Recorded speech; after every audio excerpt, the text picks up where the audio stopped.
తమ్ముడు రాజగోపాల్ రెడ్డి గారు చెప్పాడు, మొత్తం ఖమ్మంకే వెళ్ళిపోతున్నాయి 3 మంత్రులని. మరి ఆ 3 మంత్రులకు వెళ్తున్నాయో నాకు తెలియదు, కానీ మాకైతే రావట్లేదు. వాళ్ళు చెప్పాలి. ఎందువల్లంటే మా ఉత్తమ్ కుమార్ రెడ్డి గారేమో నేను పెట్టినట్టే శాంక్షన్ అని రాస్తాడు, అక్కడికి వెళితే ఒక పని అవ్వదు. 2.5 ఏళ్ళ నుంచి తిరుగుతున్నానండి, ఒక్క పని కాలేదు. అట్లనే కోమటిరెడ్డి వెంకటరెడ్డి గారు కూడా, ఆయన కూడా వెంటనే శాంక్షన్, ఒక్క పని కాలేదు. ఇంకా జనం ఏమనుకుంటారంటే స్నేహ పార్టీ కదా, మిత్ర పార్టీ కదా, వీళ్ళకి ఏమైనా అదనంగా వస్తున్నాయో అనుకుంటారు. ఏమీ రావట్లేదండి, ఏమీ రావట్లేదు. నేను ఇంకా చెప్పకూడదు, కానీ నేను ఏదో అంటారు చూసారా, తిట్టాలంటే తిట్టలేను, విమర్శ పెట్టలేను. ఏం చేయాలో వీళ్ళు ఫ్రీగా ఉన్నారు, వీళ్ళు మాట్లాడాలంటే ఇష్టం వచ్చినట్టు మాట్లాడగలుగుతున్నారు.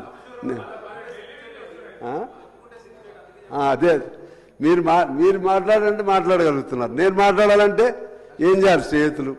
స్నేహితులు కాబట్టి గట్టిగా మాట్లాడలేను. మీరు దాన్ని just you're taking advantage of my leniency, my sensitivity.